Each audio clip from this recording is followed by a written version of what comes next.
Before I start this video, I'd like to give a quick shout out to ForCZ for catching my mistake on the map code in the last video.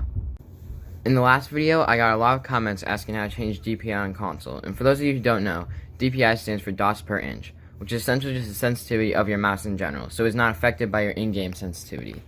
And now on how to change it on console. So technically you can't change your DPI on console, but most gaming mice have a DPI button and designated DPI settings for that button.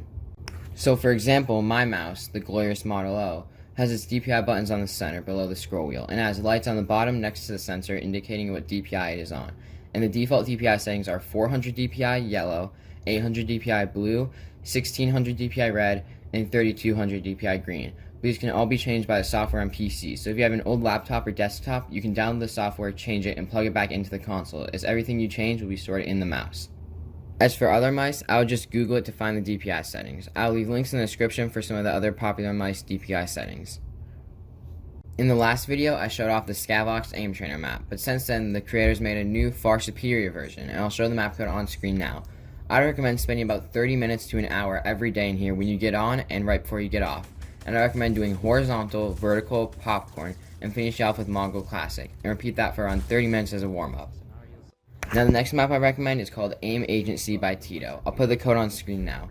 Now for this one, when you load it up, you see 5 different sections. I'd recommend doing each section in order for about 15 minutes to get on and right before you get off. I say do it before you get off because it builds muscle memory faster if it's the last thing you did.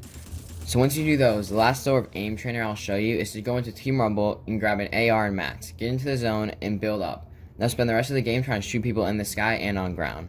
This is really good as it's all real players, so you get practice on real hitboxes and movement, but it's also Team Rumble, so it's a low stress environment. Now for the tips. I know I said this in the last video, but I can't stress enough how important it is to slow down with your shots. This right here is the main key to having good aim, because if you slow down and take a second to line up shots, there is a huge chance you'll actually hit it and deal a lot of damage.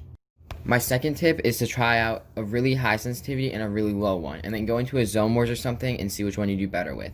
The reason I say this, instead of just telling you to play on a low sense, which is usually better for aiming, is because everyone is different, and some people have better aim with higher sensitivities.